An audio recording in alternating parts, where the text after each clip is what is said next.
What did dinner look like when money was tight? In the 80s, these recipes turned scraps into something warm and proud. Maybe being poor just meant learning how to make magic from nothing. Crisco toast was the kind of breakfast you made when payday was still a few sleeps away and you were down to the last loaf of bread. You would take a knife, scoop out a chunk of white shortening, and spread it over a slice of bread like it was the finest butter in the world. Sometimes, if you wanted to treat yourself, you would sprinkle sugar for sweetness or salt for that perfect bite of grease and crunch. The heat from the toaster would melt the Crisco into the bread, giving it that familiar shimmer that made it look richer than it was. Families made it before heading off to work or school, and no one ever complained because it was warm, filling, and reliable. There was something oddly comforting about it too. The simplicity, the smell, and the reminder that you could still make something from nothing. Crisco toast was proof that even when the cupboards were bare, you could still sit down to something that felt like breakfast, even if it was just illusion wrapped in nostalgia.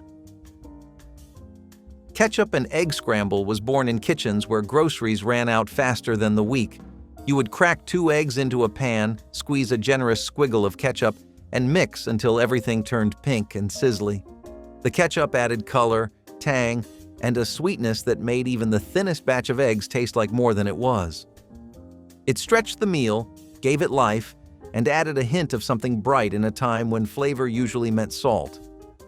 Parents swore by it, especially when breakfast needed to feed more mouths than there were eggs to go around. Kids loved it because it looked fun, like someone had drawn with crayons on their breakfast plate. The smell of sizzling ketchup filled tiny kitchens across the country, turning cheap mornings into something memorable. It was quick, warm, and didn't leave you hungry.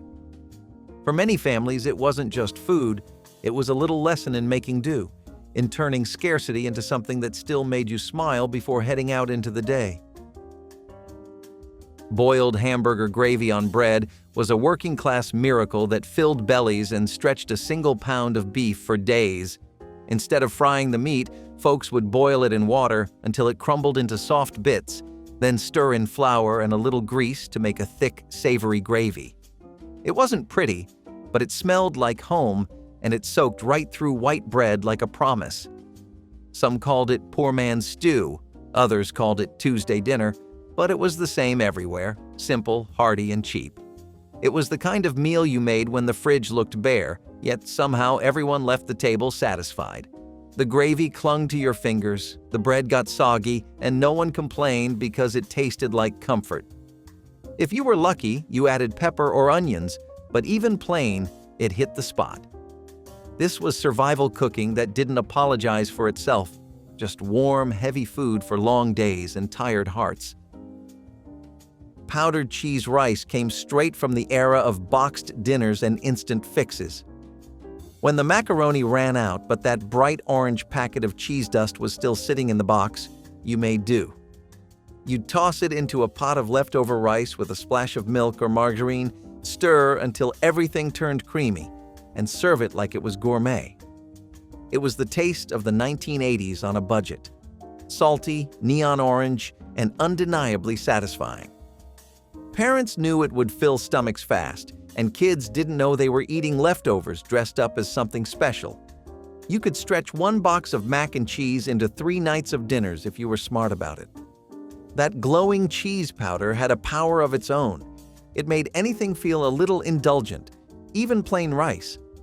Powdered cheese rice was comfort disguised as convenience, a hack born from necessity and nostalgia. Canned Vienna sausage stew was the 1980s answer to dinner when the paycheck ran dry, but you still needed to feed everyone. Pop open a can of Vienna sausages, slice them up, and throw them into a pot with instant potatoes and green beans from another can. Let it all simmer in broth until the flavors came together, and you had a meal that felt bigger than it was. The sausages were soft, salty, and oily enough to add richness to the pot. It was a one-dish dinner that didn't need measuring cups or fresh anything. Moms across America called it pantry stew, and it filled houses with that familiar smell of survival and ingenuity. You'd eat it with white bread to soak up the gravy, and for a few minutes, everyone forgot how tight money was. It was a recipe that belonged to those who refused to go hungry, even if all they had was a can and a stove. Butter and sugar sandwiches were the childhood candy of the broke and content. 2 slices of white bread, a spread of butter, and a sprinkle of sugar. That was dessert. Kids came home from school hungry, opened the pantry, and made these without asking. Sometimes the butter wasn't real butter, but margarine, slick and sweet just the same. It wasn't fancy, but when you bit into it, the crunch of sugar met the softness of bread in the most perfect way. It was cheap joy in the shape of a sandwich, a moment of sweetness when life was rough around the edges. Parents made them too, not just for kids, but for themselves, because a bite of that sugar and butter sandwich tasted like nostalgia. It reminded them that even when the world felt out of reach, they still had bread, sweetness, and a reason to smile. Fried saltines were the unofficial snack of the broke, hungry, and resourceful. Crackers were cheap and always around, and all you needed was a skillet with a bit of oil. You'd toss in a handful of saltines, let them pop and crisp up, then dust them with salt or pepper, or sometimes just eat them plain and hot. The result was something so simple it almost felt like a secret. The crunch was addictive, the smell buttery even when no butter was used. People made them late at night after long shifts, when dinner had been a memory hours ago. Fried saltines made you feel like you were treating yourself, even though you were just stretching the last crumbs of the pantry. It was survival food disguised as a snack, and it kept more people fed than you'd think. Instant coffee meat rub was one of those oddball ideas that somehow worked. You'd mix instant coffee crystals with sugar, salt, and a pinch of flour, rub it on cheap cuts of meat, and throw it in the oven or pan. The coffee acted like a smoky glaze, turning the outside dark and caramelized while hiding the fact that the meat was tough as rubber. It was a poor man's barbecue, full of flavor and pride. Families used it for pork, chicken, or whatever protein happened to be on sale. The smell filled the house like something from a steakhouse, and everyone gathered around pretending it was a special occasion. Even if the meat was chewy, no one complained. The magic of that bittersweet crust fooled everyone into believing it was better than it was.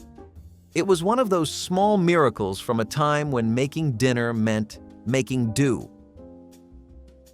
Canned milk corn chowder was a soup that hugged you from the inside. You'd open a can of evaporated milk, pour it into a pot, add a few handfuls of frozen corn and some instant potato flakes, and let it all come together over a low flame.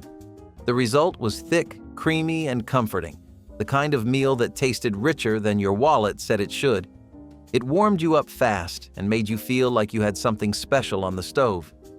This was a dinner for cold nights, small paychecks, and big appetites. Even without bacon or cream, it had depth, thanks to the sweet corn and that canned milk tang. Served with a few crackers or a slice of bread, it made a full meal out of almost nothing. Canned milk corn chowder wasn't just food. It was a reminder that with a pot, a can, and a little patience, you could turn scarcity into comfort. Cold spaghetti sandwiches were the proud invention of leftovers and late nights. You'd open the fridge, see a bowl of yesterday's spaghetti, and realize that bread was the only thing left. So you'd scoop the cold noodles right onto the bread, fold it over, and take a bite. It was messy, chewy, and surprisingly satisfying. The sauce soaked into the bread, turning it into something that didn't need reheating or plating. It became a classic among factory workers, college kids, and tired parents who didn't have the energy to reheat a pan. It might have looked ridiculous, but it worked. It was dinner without dishes. Cold spaghetti sandwiches were proof that comfort food doesn't have to make sense. It just has to make you full. Mayonnaise and tomato saltines were what passed for luxury when the lights were dim and the pantry looked bare. You'd take a sleeve of saltines, smear each one with a bit of mayonnaise, then press on a slice of tomato fresh from a neighbor's garden or the grocery discount bin, sprinkle a little salt, maybe pepper if you had it, and you were set. Folks called them poor man's canapés, but they tasted like victory after a long day. It was the kind of snack you made barefoot at the kitchen counter with a glass of sweet tea sweating beside you. Kids thought it looked strange, but always came back for another bite because it hit that perfect balance between creamy, salty, and sharp. You could find families across the South and Midwest doing the same thing late at night, catching reruns on television with a paper towel full of saltines in hand. There was no need for fine dining or silver spoons, just a little mayonnaise, a ripe tomato, and something cold to drink. It wasn't just a snack. It was a reminder that the simplest things could feel fancy when you needed them to. Fried bologna chips were genius, born out of boredom and thrift. You took a slice of bologna, cut it into quarters, and tossed it into a hot skillet until it curled up like bacon and popped around the edges. The smell alone could pull anyone to the kitchen. The sizzling sound was pure comfort, like something important was happening on the stove. A paper towel would soak up the grease, and before long, you'd be snacking on salty, crispy bites that tasted like meat candy. It was perfect for game nights, cheap beer, or payday eves when you wanted something crunchy without opening a bag of chips. Some folks dipped them in mustard, others stacked them between white bread with a smear of mayo. It wasn't fancy, it was food that did its job. Fried bologna chips were the working-class answer to bacon, proof that good flavor didn't need a big budget. It was something to look forward to after a long week, and in its own greasy way, it made life taste a little better. Oatmeal patties came from mornings when waste was unthinkable and every leftover had a second act. Cold oatmeal from breakfast would be mixed with an egg, maybe some flour, and fried up like pancakes in a sizzling pan. They crisped on the outside and stayed soft in the middle, smelling faintly of cinnamon or whatever sugar you'd stirred in before. It was the kind of breakfast that made sense in tight times. You already had it, so why not make it better? You could spread a little syrup on top or just eat it plain, standing at the stove with the spatula still in your hand. Kids didn't complain. They thought it was new, not recycled. Families who grew up poor never forgot oatmeal patties because they represented something special, making the most of what was left. Even when money got better, you'd find people still frying them up out of habit. The golden edges, the smell of butter, the sizzle, it was breakfast reborn. Peanut butter bread pudding was the dessert you made when every sweet thing in the house was gone, but no one wanted to end dinner on an empty note. You'd tear up old bread, pour over a mix of milk, sugar, and a few spoonfuls of peanut butter, then bake until the top turned golden and sticky. The smell filled the house like a warm blanket. It was thick, sweet, and rich enough to make you forget how cheap it was. No one wasted bread back then. It was too precious. If you had bananas or raisins, you could toss those in, but most times it was just bread, milk, and peanut butter working overtime. Families made it in square pans or cast iron skillets, serving it hot with a drizzle of syrup if they were lucky. It wasn't a fancy dessert, but it was one that made you close your eyes with that first bite. Peanut butter bread pudding was poor folks' decadence, a taste of comfort that didn't cost a dime extra. Mustard green spaghetti was a southern experiment that worked better than it had any right to. You'd boil spaghetti noodles, toss them in a pan with wilted mustard greens, and hit it with a dash of hot sauce for punch. The greens were bitter, the pasta plain, but somehow it came together into something hearty and bold. It was the perfect marriage of Italian thrift and southern grit. Some folks added a spoonful of margarine to mellow the greens. Others went heavy on the spice to make it sing. It was an accidental recipe that spread through kitchens where fresh produce was rare and creativity was required. Mustard green spaghetti might sound strange to anyone who didn't live through lean years, but for those who did, it was genius. It filled your stomach and left you proud you'd made something out of almost nothing. It was humble food with heart, and that made it better than any restaurant plate. Biscuit dough pizza boats turned canned biscuits into dinner for a crowd. You'd flatten each one into a little bowl, spoon on tomato sauce from a jar, sprinkle shredded cheese, and maybe add a slice of pepperoni if you were feeling fancy. Pop them in the oven and watch as they puffed and browned, smelling like pizza night on a dime. Kids loved them because they were small enough to hold, and parents loved them because they cost next to nothing. They looked cute, tasted amazing, and disappeared before they even cooled.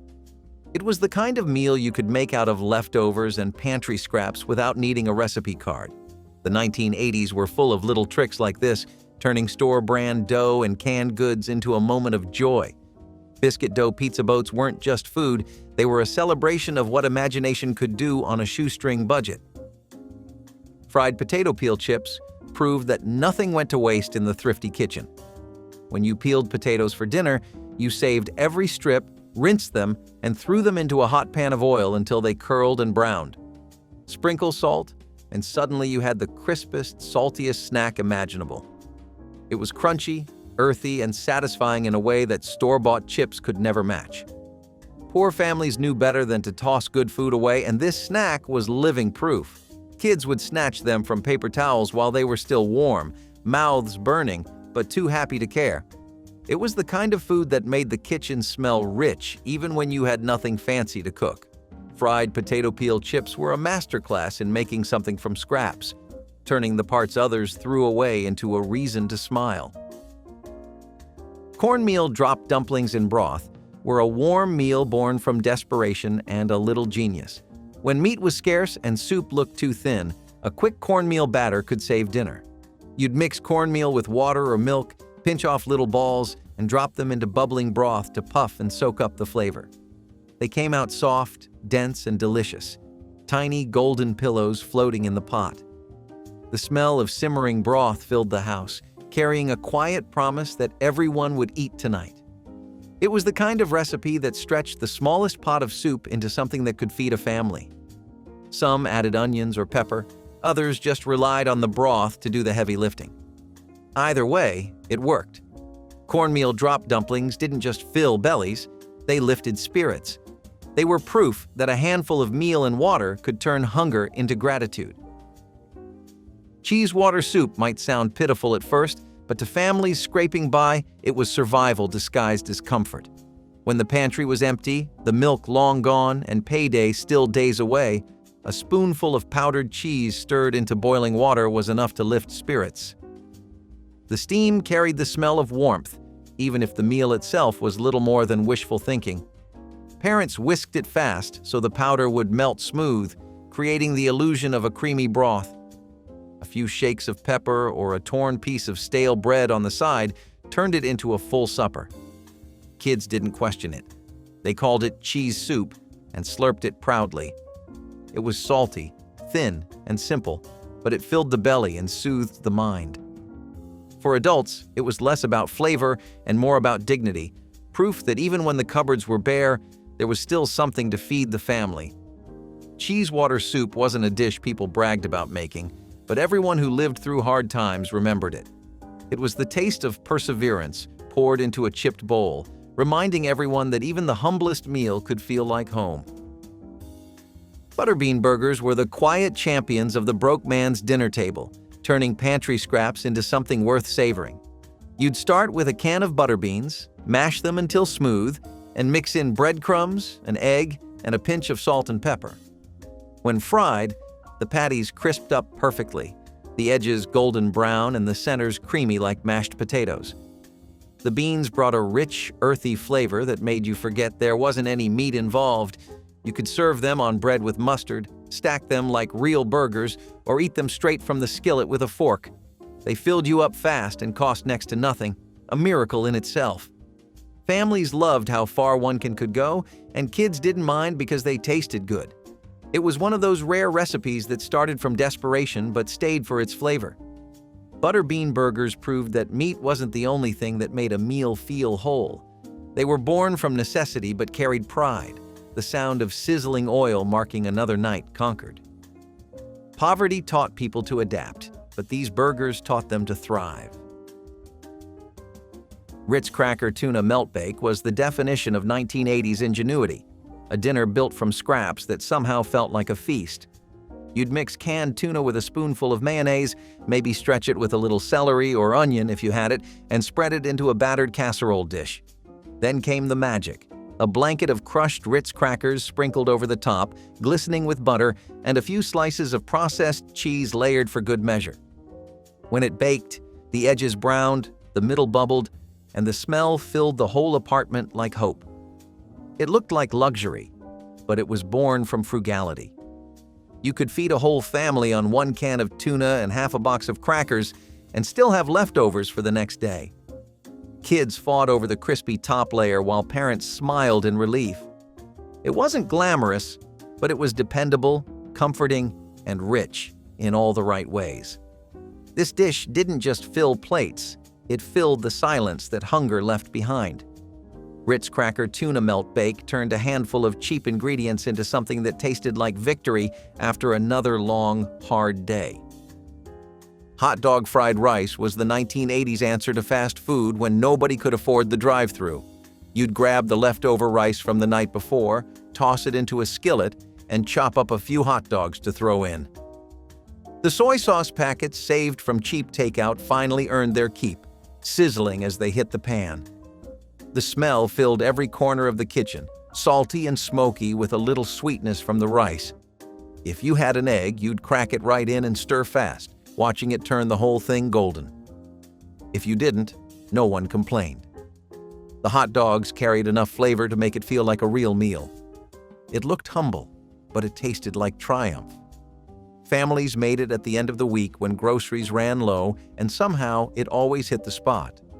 It stretched scraps into dinner, turned leftovers into pride, and reminded everyone that creativity was just as filling as wealth. Kids didn't know it was poverty food. To them, it was comfort on a plate. Hot dog fried rice was the flavor of resilience, sizzling proof that even struggle could taste good if you knew how to fry it right. Canned tomato sandwiches were the taste of summer when nothing else was left in the fridge. You'd pop open a can of whole or sliced tomatoes, drain them just enough to stop the bread from falling apart, then slather both slices with mayonnaise. A sprinkle of salt and pepper went on top, maybe a little sugar if you came from the South, and that was lunch done. It was cold, slippery, messy, and perfect all at once. The juice soaked into the bread, softening it until every bite felt like a mix of tang and cream. It wasn't a fancy sandwich, but it was the one that kept bellies full on long, hot afternoons when money ran out before the month did. Some people added lettuce if they had it. Most didn't bother.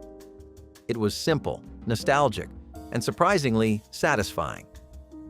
The flavor was sharp, honest, and comforting in a way that no processed meal could be.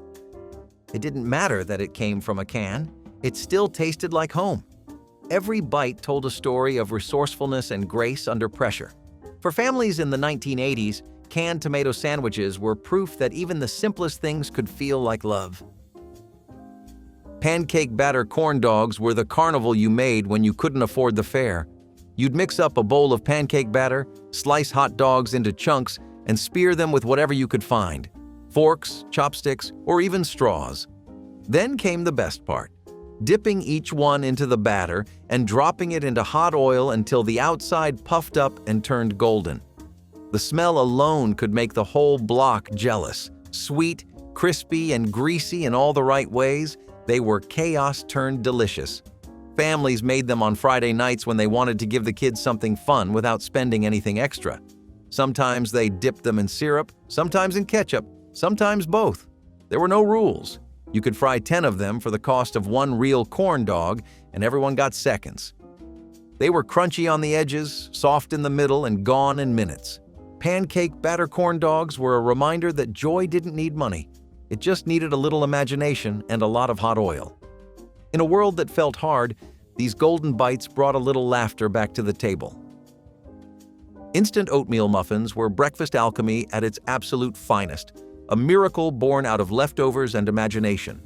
You'd empty a few packets of flavored oatmeal, apple, cinnamon, maple, or whatever was left, into a mixing bowl, crack in an egg, add a splash of milk, and stir until it looked close enough to real batter. The texture wasn't perfect, but that didn't matter. You'd pour it into greased muffin tins and bake it just long enough for the kitchen to fill with the smell of brown sugar and comfort. Moms picked up the trick from neighbors, TV ads, or recipe clippings taped to the fridge. 2 oatmeal packets could somehow stretch into 6 muffins, and that was magic in itself. They came out soft, warm, and sweet, just right for little hands on their way to school.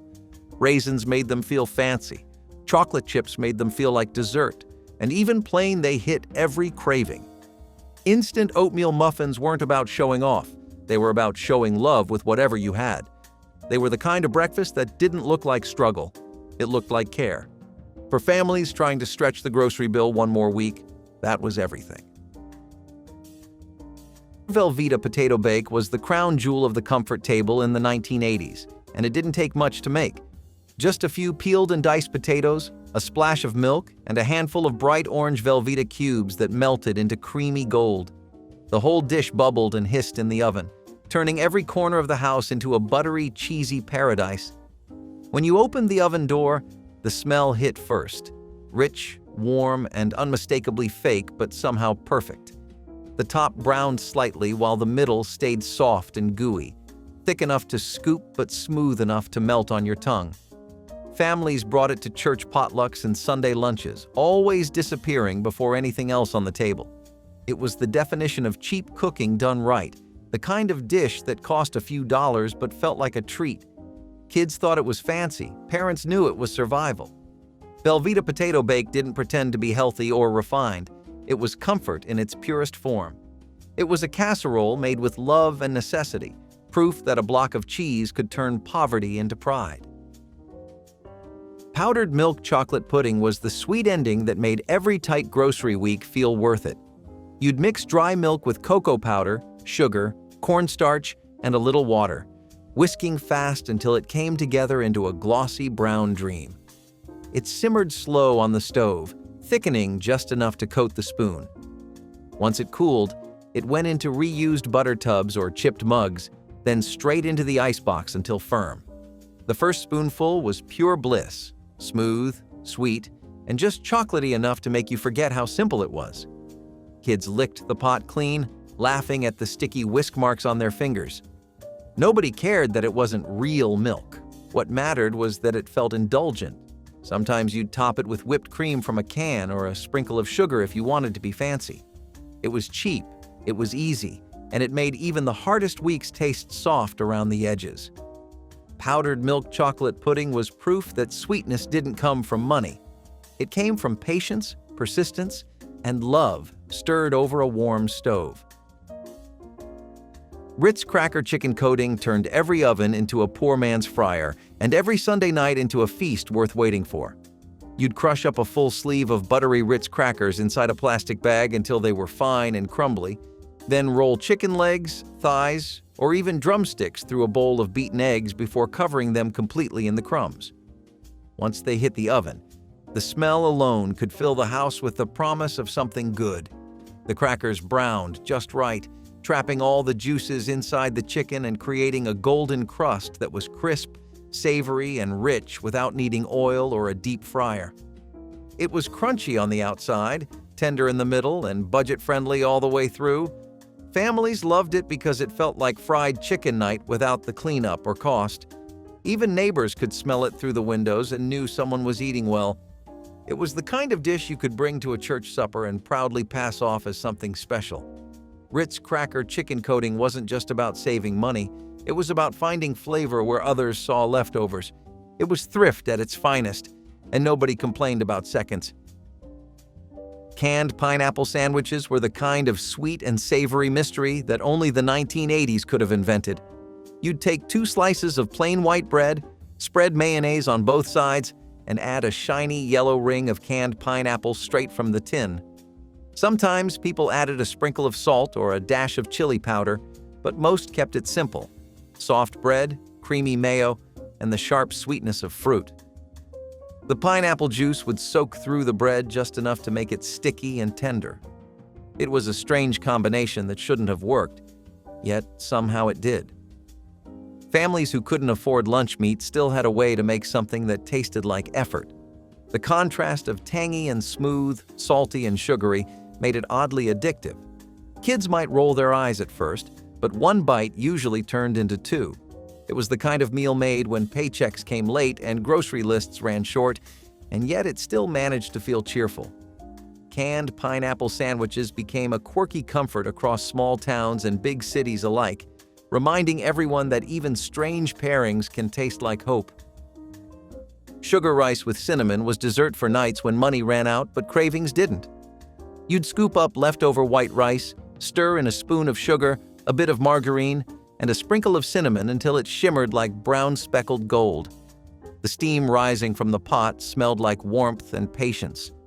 Some people poured a splash of milk on top to make it creamy, while others ate it dry and sticky straight from the bowl. It was cheap, filling, and soft enough for everyone from toddlers to tired grandparents to love. It tasted like something older than time, a recipe passed through generations that managed to survive through lean years and long winters. Families used it to stretch the last bit of rice from dinner into dessert, making one pot do double duty. Every bite carried sweetness, comfort, and the faint memory of better times. Even when cupboards were nearly empty, there was always rice, sugar, and cinnamon somewhere in the kitchen. Late at night, when the house was quiet and the world felt heavy, a bowl of sugar rice made everything feel lighter. It wasn't just dessert, it was a small act of care, cooked in a time of need. I'm going to have to go back to talking about how much we've borrowed from our British friends over in the United Kingdom. Bubble and squeak is quintessential British food after all. It was pretty genius too. This shares a theme with the picnic casseroles we just discussed because both were phenomenal ways to repurpose your leftovers. A lot of these dishes were powerhouses made exclusively out of stuff that was either left behind or simply was about to go bad. The earliest mention of bubble and squeak is in the 1700s, and that's just a pretty bare-bones meat and cabbage dish. Over time, it was adapted to the current situation, and meatless versions were made popular. These ones just prioritized using potatoes and vegetables, basically anything high in fiber. The reason you'd want that is because it'd keep you full for longer, which was always a godsend during the war. The potatoes would work as a binding agent. The leftover vegetables were chopped and mixed in for nutrition, and if you got super lucky, some corned beef or bacon would work really well for flavor. As far as the culture goes, bubble and squeak really emphasize the mentality of wasting absolutely nothing. Despite how humble the recipe is, it's definitely something that brought comfort to a lot of families. War or no war, who can say some mashed potatoes and greens haven't cheered them up at some point? Now, if you think baking a cake without eggs, milk, or butter sounds impossible, think again. During the Dust Bowl, people got creative with their baking. This egg-free, milk-free, and butter-free cake was made with simple ingredients like flour, sugar, and vegetable oil. It was impossible to live without cake even in times of desperation, so people decided to make do without the fancy ingredients.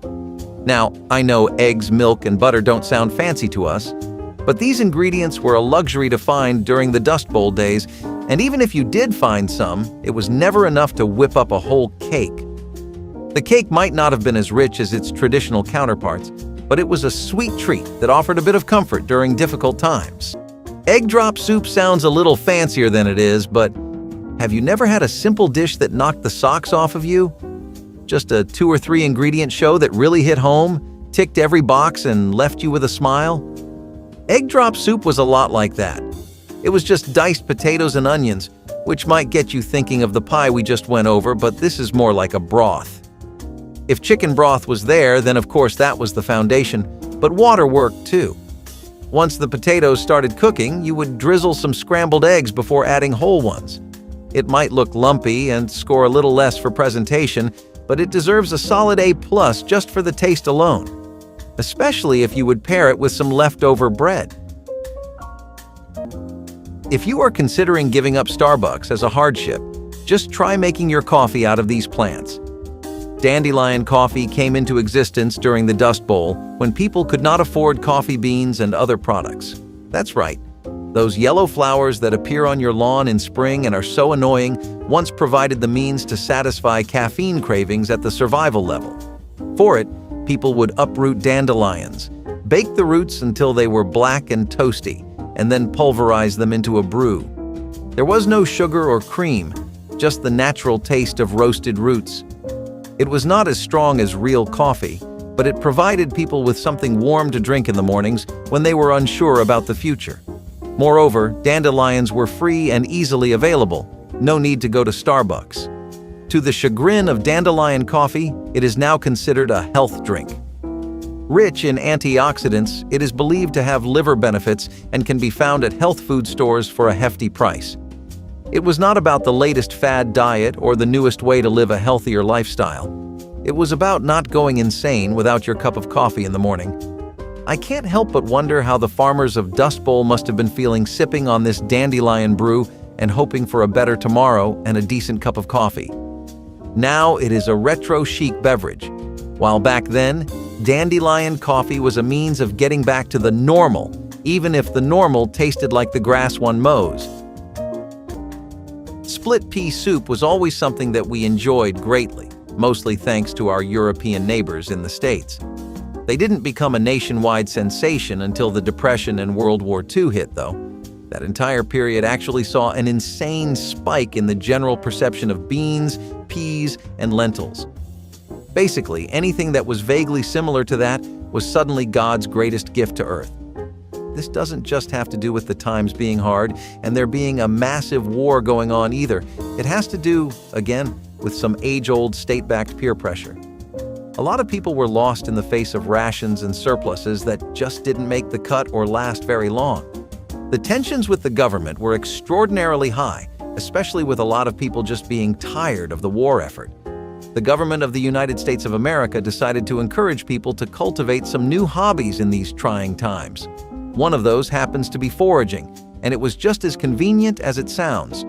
Free food that you can gather right from nature itself, that no one has to pay for?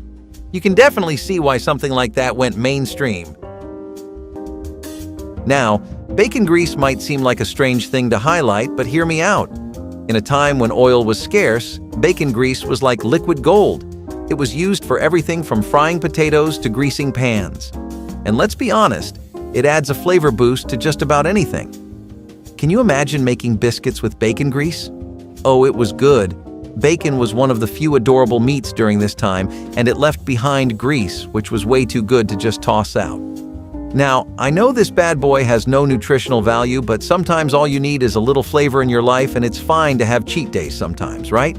So, while it might not be the healthiest option, it certainly helped to make those Dust Bowl meals a little more enjoyable. Mildred Armstrong Kalish lived in Iowa during the Great Depression.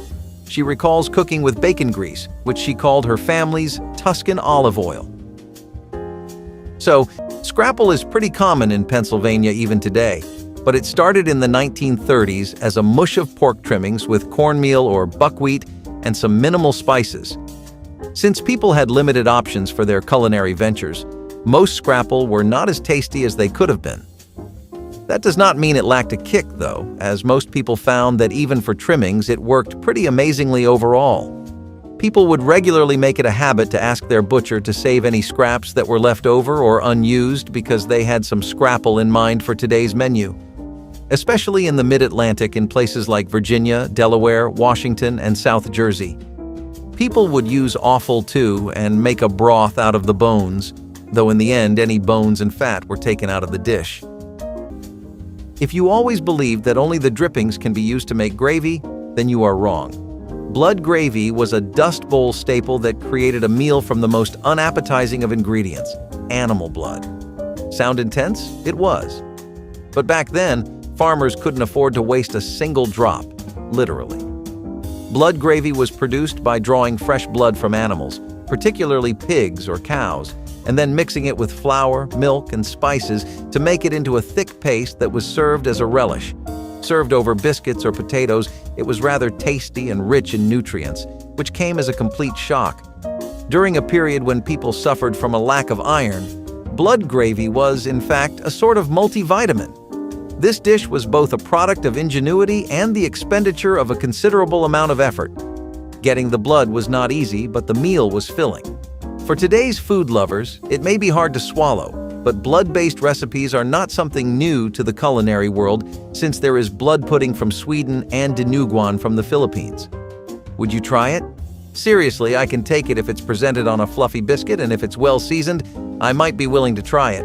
Dust Bowl cooks were masters of turning nothing into something, and blood gravy is a perfect example of that adage. What's not to love about a 3-ingredient delicious sauce? White sauce was the comforting meal you look forward to coming home to every night. It was a break from the bland foods of the dirty 30s, and the best part?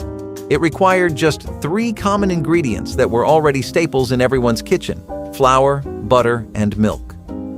This sauce is like an easy-breezy addition of the bechamel sauce, which is one of the mother sauces of French cuisine. This sauce is made from a white roux and milk, seasoned with ground nutmeg. Since we didn't have fancy ingredients on hand, the simple ones did the job. This sauce was used to top pasta, vegetables, casseroles, and even lasagnas. If you were lucky enough to have a bit of cheese in your pantry, it could be turned into a cheesy sauce. If you had some herbs, it could be seasoned to add extra flavor. And let's be honest, in tough times, a little creamy sauce can make everything taste just a bit better. Comfort food in the 1940s could not be discussed without somebody bringing up American slumgullion. This was really hot in the Midwest and the South, mostly by its other name of goulash. The dish has been in recipes and cookbooks since at least 1913, and it would include ground beef simmered in a tomato sauce. It was a dish for nights that you really wanted to make matter, and it was also a great way to keep the nutrition and protein intake up. Think of it as like a kind of casserole, and if you have heard of it before, you should know the 1930s versions were a bit different. These ones involved no pasta or macaroni or cheese. Those would become staples of the dish much later on, and we have grandparents to thank for that too. So you might be surprised to hear party franks on this list. Just because the times were as tough as they were doesn't mean people forgot how to have fun. Party franks today are pretty much just an appetizer at family gatherings and potlucks, but back then, it was totally different. There was this entire concept of community-based cooking that was pretty much exclusive to that time period. Neighborhoods would pool their resources and pantries together. They'd cook up a storm for the whole block, and it would leave everyone fulfilled and satisfied. The idea was that people would get more variety, nutrition, and overall food if everyone shared an agreed amount from the get-go. Party franks were perfect for situations like this because it was extremely easy to prepare for an entire group of people. When I say group, I mean at least a dozen plus, not a family of 4. You'd have pigs in a blanket with sausages wrapped in leftover dough, or you'd have them sliced into tiny bits and added to stews, soups, and sometimes even sandwiches. It was a little way to add some flavor and style to otherwise pretty plain meals. Cornbread was one of the most popular sources of carbohydrates back in the day. Since there wasn't much food available, this one was a reliable provider of instant energy and kept folks fueled through the toughest days. Cornbread was versatile too. It could be served with just about anything, from a hearty bean soup to a simple stew. It was the kind of bread that could stand up to the most basic of meals and still make them feel a bit more complete. Plus, it was easy to make in large batches, which was a huge plus when feeding a family when pockets were tight. This was a staple during the Dust Bowl because cornmeal was cheap and filling. You could whip up a simple cornbread loaf, fry up corn fritters, or even make mush. Bread pudding has been a subject of much discussion in the history books of our developments with food. It would be a bit of an undersell to call it polarizing, since some people claim it is the ultimate comfort food, and there simply is not anything like it. Others think it is an affront to the concept of bread and pudding simultaneously, and fails to really capture the benefits of either. Still, the makeshift recipes from the 1930s were worth trying then, and are still worth trying now, as they put bread pudding on the map and helped it stay there. It was a great way to repurpose leftover stale bread, and despite its record as the poor man's pudding, it was a common recipe in church cookbooks even before the recession hit. All you had to do was get some boiling water, sugar, spices, and bread, and sure, it was not the most appealing or appetizing lump of dough to eat, but it got you through the day, and in times of extreme scarcity, who could ask for more? Yes, you heard it here first, skunk stew. Even when the Dust Bowl left dinner plates empty, people were not the only ones who could not escape being eaten, not even skunks. Now, before you start gagging, let me explain. Skunks were not the preferred source of protein, but when the resources were scarce, the farmers made do with whatever they could hunt down. Cooking skunk stew was not for the faint-hearted. First, you had to, de-skunk the skunk. It was mandatory to have the scent glands removed unless one wanted the house cleared faster than a tornado. After washing, it was cooked with what vegetables and spices were available. The result? A rather soft and gamey meal that was Palatable though, but not one that would make me eagerly look forward to the next meal. Skunks may sound like the butt of some jokes, but these animals were a good source of protein food when all else was scarce. And can you imagine? A skunk was not as smelly as other wild games like raccoon or possum? Talk about a backhanded compliment. While skunk stew appears to be the epitome of the challenge-accepted food that is popular today for the survivors of the Dust Bowl, it was a symbol of survival. They made desperation into dinner. As they say, where there is life, there is a chance to live, and sometimes to live, you have to eat the wild, literally. You'll see a lot of main ingredients being replaced with affordable and convenient substitutes here. It was just how you did things back then. People weren't exactly living the picture of fine dining back then. Scalloped potatoes and chopped picnic casseroles were recipes that really stuck true to that entire concept. So scalloped potatoes have been a favorite all over the States, and that only became more true during the war, but what about those casseroles? Well, normally this is just what you would call a leftover casserole. That's literally what it was, since a lot of people just used the recipe as a way to get rid of leftovers, which is also why it didn't see a lot of use back when things were okay. Skip to the 40s though, and you'll see nothing but praise for this dish. The concept here is a dish that's ready to eat right out of the fridge. Stale bread, crackers, canned meats like Spam, bits of sausages, and anything that could count as leftovers worked. Sometimes neither the scalloped potatoes nor the casserole was substantial enough on its own to fill a family. Put 2 and 2 together, and you have the closest thing to a picnic that you could get back then, providing nutrients and keeping tummies full. When you think of popcorn, the Dust Bowl era is probably the last thing that comes to mind.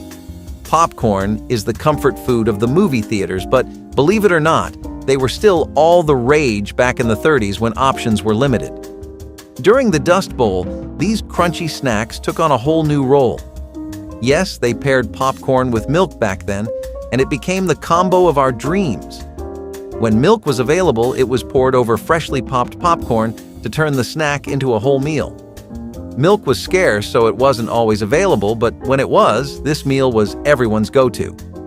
Popcorn was a cheap and easily accessible grain, and milk, if you were lucky enough to have some, added a bit of protein and calcium. It might not be your first choice for a fancy dinner, but it was a clever way to make do with what was available. We have had a pretty concerning lack of pies on the list so far, right? Let's fix that by going down memory lane where we can find potato and onion pies, a delicacy that took America by storm, especially in the Midwest. Dried potatoes, sliced onions sprinkled with salt, pepper, and garlic, and you had a pretty killer pie. If by some luck the average household back then had some cheese to spare as well, then some serious fine dining would take place. Parmesan cheese was something Grandma incorporated much later when it became readily available again, but the authentic gritty potato and onion pie of the early 30s was an experience in and of itself. Some dishes just exude an air of comfort and homeliness, like being back in your childhood neighborhood at 7 a.m. on a really sunny day. This was definitely one of those. What's for dinner? Oh, just a small something that came in from the backyard. Yes, the tumbleweed casserole was a real dish during the Dust Bowl, which just goes to show you that when the going gets tough, the tough make casseroles out of tumbleweeds. Tumbleweeds, those rolling shrubs of the Wild West screen, are actually technically, or at least partially, edible. Not fancy for the tongue, but we are hungry to the bone. Let's give it a try, edible. The process began with the boiling of the tumbleweed leaves to reduce their coarse feel and also to reduce the bitterness of the leaves. Then they'd get layered with whatever ingredients were available, maybe some scraps of meat, potatoes, or canned goods if you were lucky. The result? A surprisingly substantial, earthy-flavored casserole that was as much about sustenance as it was about taste. Tumbleweed is very fibrous and even has a few vitamins in it, so it wasn't the worst thing to eat when fresh greens were scarce. Moreover, tumbleweeds were free and easy to come by, nature's grocery store if you will. Though you'll never see it on the dinner table. Tumbleweed casserole represents Dust Bowl endurance. Would I eat it? Well, I'd need a serious pep talk and a lot of seasoning. But hey, if the tumbleweed can take the hot winds, then it should not be a problem on my plate.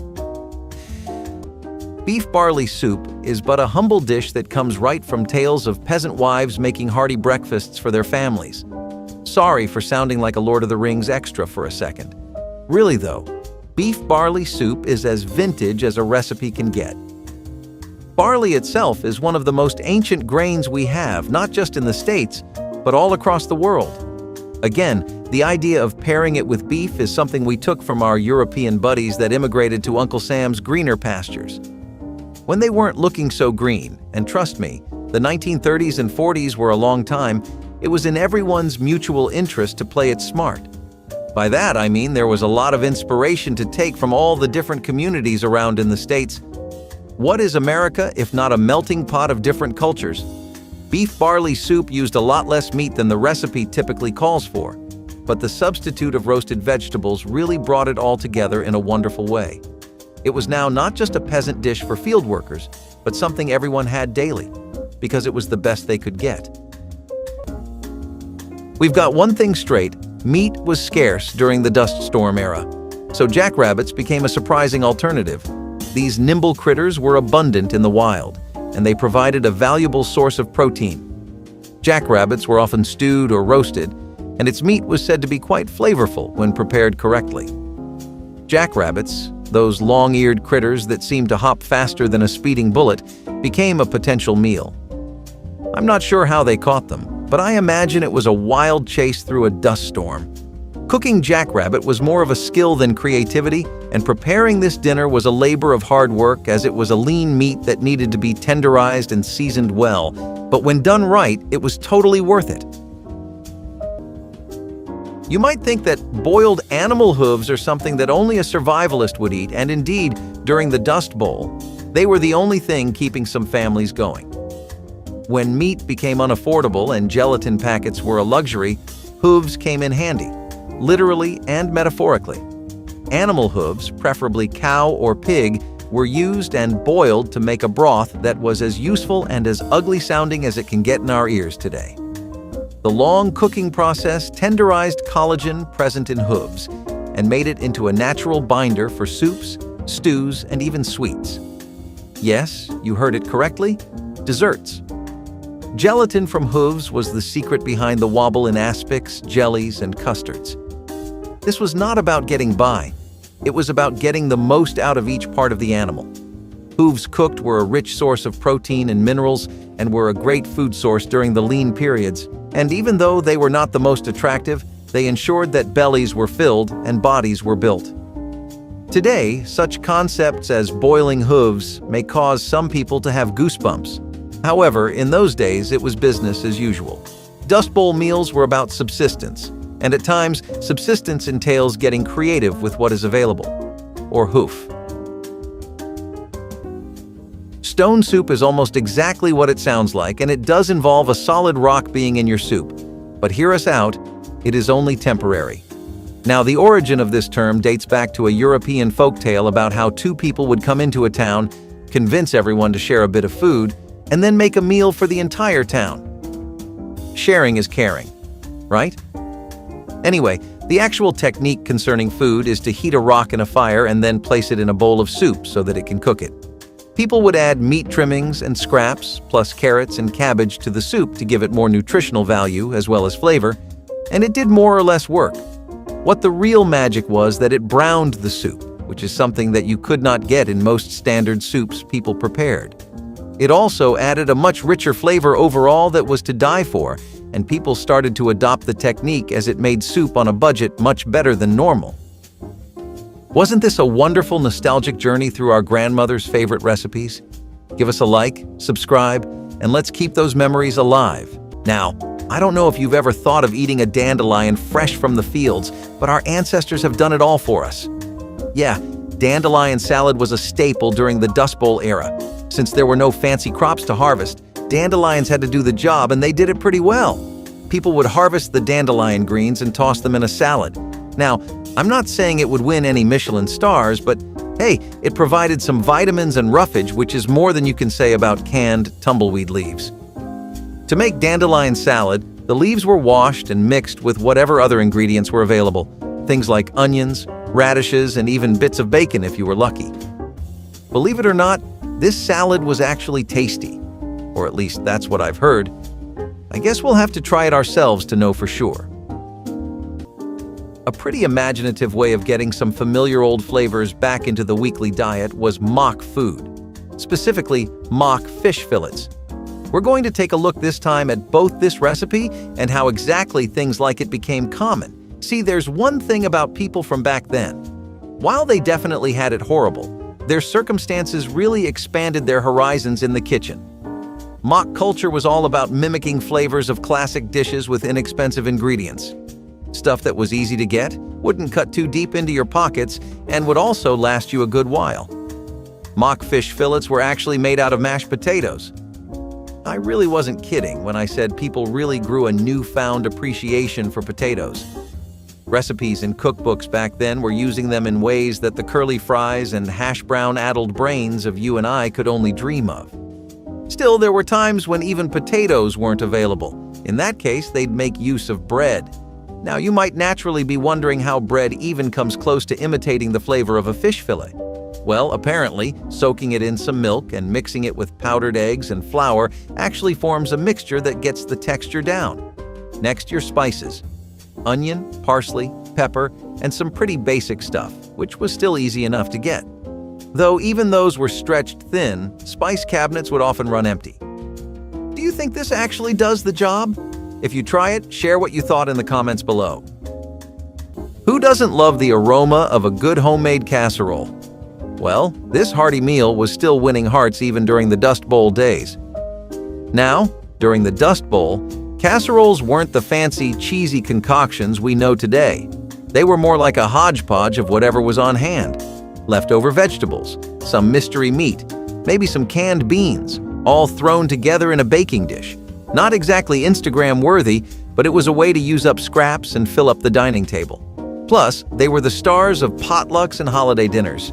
This was the era of coming up with all different recipes for casseroles and everything from hash brown casseroles to tuna noodle casseroles. These recipes were passed down from generation to generation and made their way to us. Casseroles were the kind of dish that brought people together, not just because they were filling, but because they were often made with love and shared with family and friends. They were a reminder that even in the hardest of times, people found ways to come together and enjoy a meal. In Texas, as well as New York, rice with raisins started becoming a really popular dish among the middle class and a breakfast that many children grew up on. Especially in Indian American communities, which were sparse at the time, but they were still there every other block or two. It was already customary to eat rice with milk and raisins there, so they brought it to America, and others took note. They were not the only ones to introduce it, though, since Chinese Americans also had their own take on the recipe that led to a more custard-like variant. When people could not afford to even eat rice pudding, they would make their rice and eat it with different kinds of nuts and raisins. The idea spread like wildfire in states like Alabama and Arkansas and the Midwest overall. In Michigan, it was a pretty common choice to use brown sugar and cinnamon whenever available. You might think that boiled animal hooves are something that only a survivalist would eat, and indeed, during the Dust Bowl, they were the only thing keeping some families going. When meat became unaffordable and gelatin packets were a luxury, hooves came in handy, literally and metaphorically. Animal hooves, preferably cow or pig, were used and boiled to make a broth that was as useful and as ugly-sounding as it can get in our ears today. The long cooking process tenderized collagen present in hooves and made it into a natural binder for soups, stews, and even sweets. Yes, you heard it correctly, desserts. Gelatin from hooves was the secret behind the wobble in aspics, jellies, and custards. This was not about getting by. It was about getting the most out of each part of the animal. Hooves cooked were a rich source of protein and minerals and were a great food source during the lean periods. And even though they were not the most attractive, they ensured that bellies were filled and bodies were built. Today, such concepts as boiling hooves may cause some people to have goosebumps. However, in those days, it was business as usual. Dust Bowl meals were about subsistence, and at times, subsistence entails getting creative with what is available, or hoof. Potato cakes were pretty much the go-to option for almost everyone during the war period. You have to keep in mind that the country was still juggling the effects of the Great Depression too. Both of them in tandem really made it hard for people to get much else. As good as potatoes can be, especially when you serve them up in cake form, it can get a little stale. When you eat it as much as they did, it gets pretty hard to be excited for it. One way to really spice them up was to pair your potato cakes with fried onions. Sounds simple, but that's pretty much what sums up wartime cooking. Simple, efficient little tricks that make a world of difference. Potatoes were already a wartime staple. They were the easiest crop to grow around, and both rural farmers and government bigwigs took notice of that.